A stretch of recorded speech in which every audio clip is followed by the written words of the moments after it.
to have you on the phone. For many years now, so fans know Charles Keating was Another World. Also, All My Children, As the World Turns.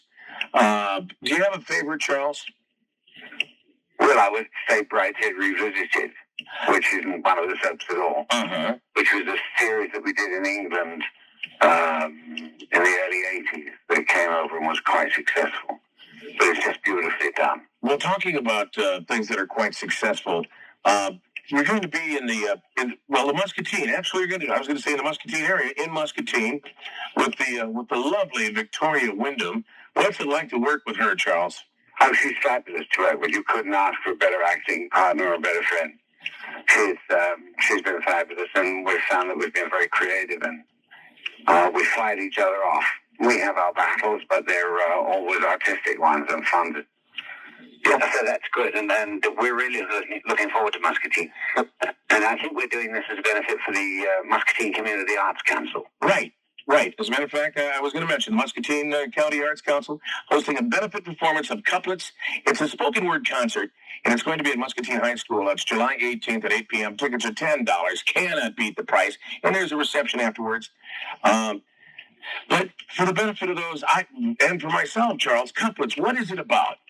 Well, basically, it's a collection of bits and pieces that we both like a lot. I mean, there are a few scenes in it, a couple of Shakespeare scenes, funny ones. The Taming of the Shrew, there's the wooing scene between Kate and Petruchio. And then there are various, I'll do one tiny bit of a poem that's in the show. This was a poem that was found in a geriatric locker north of England after the woman who was 90 died. The poem begins, I won't do it all, but the poem begins, what do you see, nurses, what do you see? Are you thinking when you're looking at me, a crapid old woman, not very wise, uncertain of habit, with faraway eyes, who dribbles her food and makes no reply when you say in a loud voice, I do wish you'd try, who forever is losing a stocking or shoe and seems not to notice the things that you do? Is that what you think, nurse? Is that what you see? Then open your eyes, nurse. You're not looking at me. And anyway, she runs on and talks about her whole life in an extraordinary way. So when you say poems, oftentimes it brings up awful memories of childhood and being forced to do poems that we hated. These are all incredibly accessible and a lot of fun and sometimes very entertaining. And very well delivered. I have an incredible your voice. I'm going, this guy has got good pipes. I got good pipes. Yeah. I'm practicing with him every night during this play that I'm doing in New York.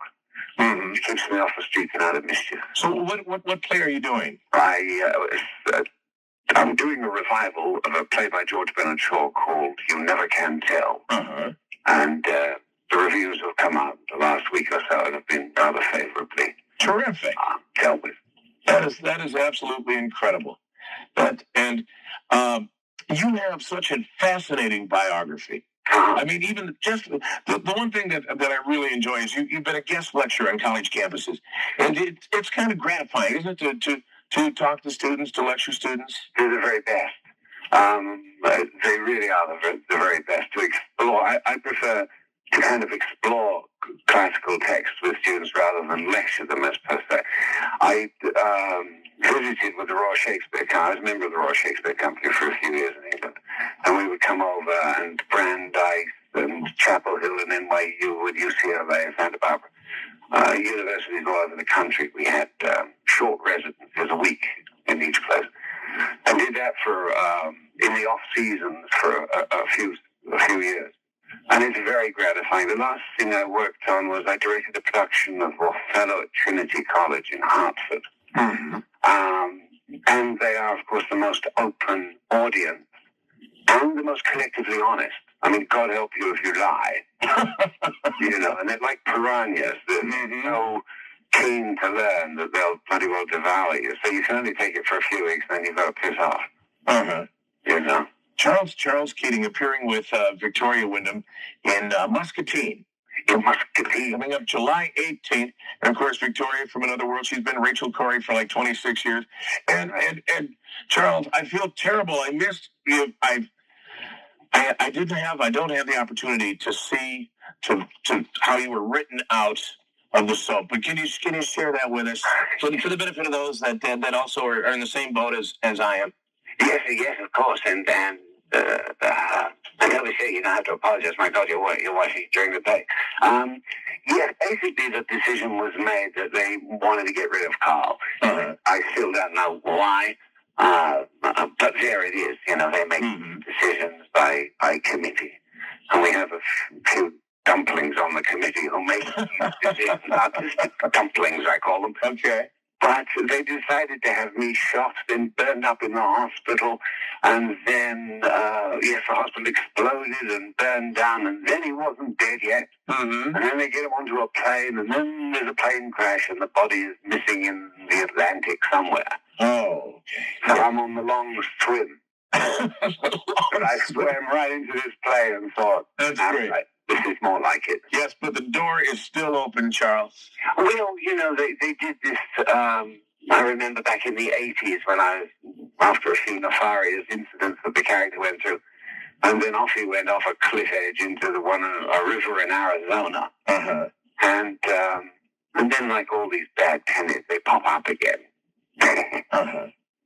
So we'll see what happens. I loved the show. I loved being over there and working with the people there, most of them. There are a few I could take exception to. But, what goes around comes around, you know. Oh, absolutely. There's a cyclical movement to everything in this life. It sure does. Hey, and I'll tell you, Richard, your film career, you've been in some incredible movies, The Bodyguard, Awakenings, Stalin. What was that like? Stalin was a lot of fun. I did that with Ben Kingsley some years ago. Yes. So the BBC, I don't think I've ever even seen it. We did that, you know, sometimes you do these things and then the thing was out just recently, I didn't see on HBO, called Sex and the City. Yes. New series. Well, it's a very colorful language to use. Oh, absolutely, yes. Which was great. And that was out just last week, and I haven't seen that yet. Okay. But Stalin was a fun project, and I had a great time with Ben. We were at the Royal Shakespeare Company together. Now, you are going to be in an episode of Sex and the City? I did it. Oh. And it just aired this last weekend. Okay, so it'll be on again, though? I would imagine. Yes, it will. About 10 times. So I'll be able to... 10 times? Oh, yes, you bet. That means they send me some more money. Isn't that a beautiful thing? Oh, God. That it should ever be. That is... Now, I believe, Mike, I think Victoria and I are doing the Paula Sands TV. Oh, yeah. Oh, you're going to be on with Paula. Friday. She is a keeper. You're going to have a good time with her. Yes, that's a popular show out there as well as yours. Well, you're very popular. You're awfully kind. Well, you know, I mean, I happen to love country music, and I said country talk, and then they said, oh, yeah, this is a very big station. You know, and this is where now, Richard, this is where Charlie Pride is like one of the hottest acts in England, isn't he? Are you familiar with Charlie Pride? Sure I am. My wife and I went on a cruise on the Cunard Line several years ago, and it was primarily British. I think there might have been 40 Americans in the with but Charlie Pride was the entertainer, and he packed the showroom, Charles, and everybody from England knew every word to every song he sang. Fascinating. There's a huge country following in England. Yes. I mean, they fill up Wembley and places like that. It's quite extraordinary. Well, you know, I hope we get a chance. And he's an extraordinary artist. Oh, yes, he is. He is. And he's a true gentleman also. Yeah. And that is so important. What do you like best? I won't keep you much longer, Richard, but what do you enjoy best? Do you enjoy acting? I know you do. You direct a lot. I direct some, yes. I enjoy it all, rather. But there's nothing quite takes the place of going out and hearing people laugh. Isn't that gratifying? It's extraordinarily gratifying. You know, I wish I could say some very fine things that make your audience laugh. But that's not what we do. I mean, but in a play, it's different, and you get to work at it every night and chisel those laughs. So that you polish them up. So after a couple of weeks of running, you know where the jokes are, and hopefully you're doing it reasonably well. And what's the most important thing about comedy? Timing. All right. And you know, Mike, if we could use your graciousness for one moment, please. The United Airlines have been very, very sweet because this was a benefit and everything else. United Airlines have bumped us up into first class, which was very decent of them. Oh, yes. I think it's about a 3-hour flight, isn't it? Yes. Yes. So coming from New York, yeah, it's about 3 hours. It's extraordinary how certain things will create generosities. I mean, yes, we wanted to do this benefit, and the community arts councils in these small communities are desperately important, especially since the government cut back so much in all the funding for the arts. Yes. So that was one of the reasons that prompted the birth of couplets. You know, that amazes me, Charles. You know, the government will shell out a $150,000 grant for someone to study. Now, this is true. This was a pork barrel to owl regurgitation. But they'll take away money from the arts. Now, what's wrong with that picture? What is wrong with that picture? I don't know. But you suddenly, you get someone like you have a resident there, Carolyn Williams, been watching the show for a long time, and she suddenly said, I think I want to bring them out here to do couplets.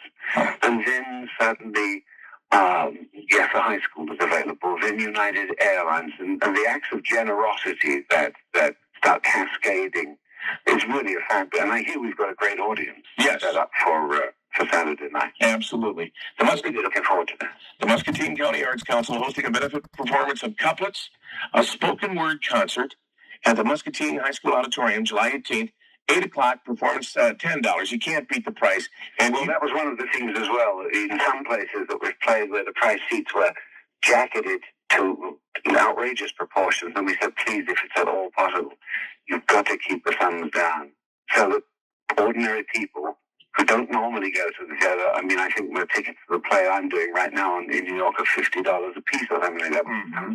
A huge investment for any couple who are going out. But the $10 price tag is very, very appealing.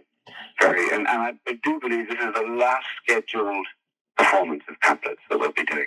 Couplets, it's a celebration of love. I love reading this, Charles. A celebration of love in verse, scene, and song with Charles Keating and Victoria Wyndham. Remember the date, July 18th, Muscatine High School Auditorium. Charles, this has been a real pleasure. My pleasure. It's been a real pleasure. I know this might sound sick, but I'm going to be looking for you on Sex and the City on HBO. Right? There's nothing about bad about looking for Sex in the City, dear boy. That's a beautiful thing. Charles, thank you so much. Thank you, and thank your crew there for their generous words before we went on the air, and your audience. Thank you. You're quite welcome, Charles. We'll see you in Muscatine. See you in Muscatine. Thank you so much. Bye-bye. Bye-bye. All righty, that was fun. It's 8:45. We've got sun and 78 degrees, and here's John Michael Montgomery at Bob Country 99.